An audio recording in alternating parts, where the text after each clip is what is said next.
আজকে আসলে এরকম রাজনৈতিক বক্তব্য দেওয়ার দিনও না, সুযোগ নাই। আমি কিছু কথা না বললেই না।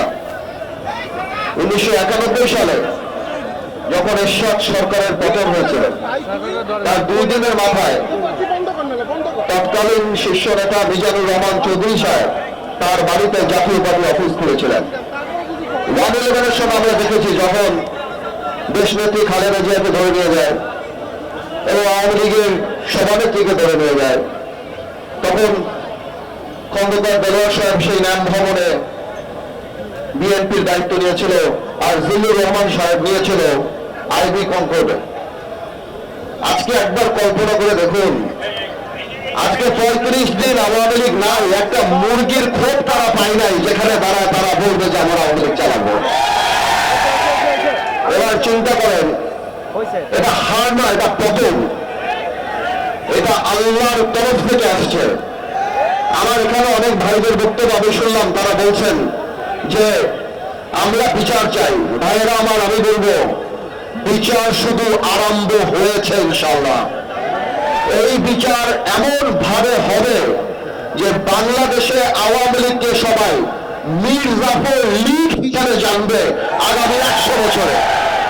আওয়ামী লীগ একটা রাজনৈতিক দলের অস্তিত্ব হারিয়ে ফেলেছে। এই আওয়ামী লীগের 71 সালে যে অবস্থান ছিল, আজকে আওয়ামী লীগ যে ক্যারেক্টার, যে চারিত্রিক বৈশিষ্ট্য চলে আসছে, আওয়ামী লীগ কোন মানুষের দল হতে পারে না। আজকে ভাইয়েরা বোনেরা, আজকে আপনারা এই ছাত্র বৈষম্য আন্দোলনে ছাত্র জনতার যে আন্দোলন দেখছেন, এই আন্দোলন 17 বছর মানুষের পুঞ্জীভূত ক্ষোভ। এই আন্দোলন এমন এক পিতার আন্দোলন যে লজ্জায় তার পরিবারের সাথে ভাত খেতে বসে নাই, কারণ সে বাচ্চা করতে পারে না। এই আন্দোলন সেই আন্দোলন যারা শেয়ার মার্কেটের সর্বস্ব হারিয়ে সুইসাইড করেছে, আত্মহত্যা করেছে।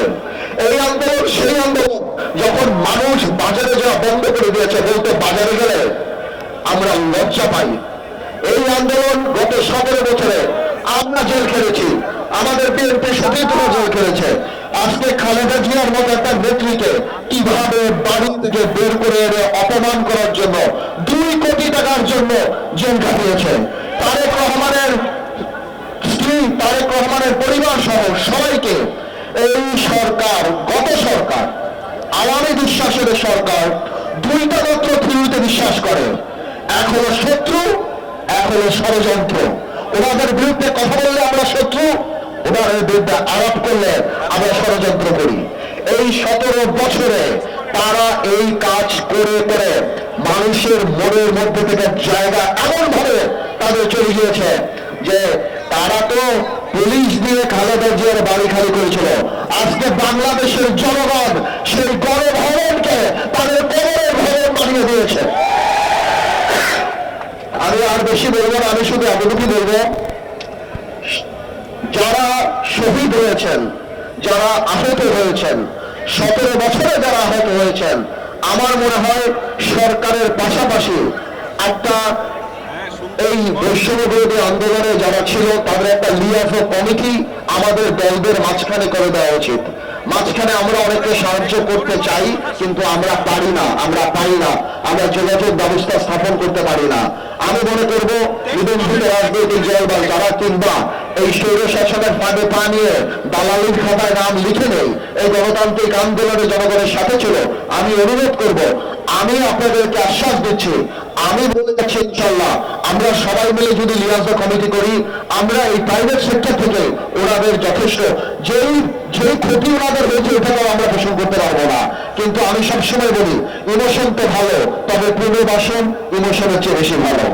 আমি আমার বক্তব্য শেষ করার আগে একটা কথা বলি, এই বিজয় আমাদের সবার বিজয়। আমরা জানি কোনো কারণেই এই শহীদদের আর যারা আত্মত্যাগ করেছে তাদের রক্তের সাথে বেইমানি না করি।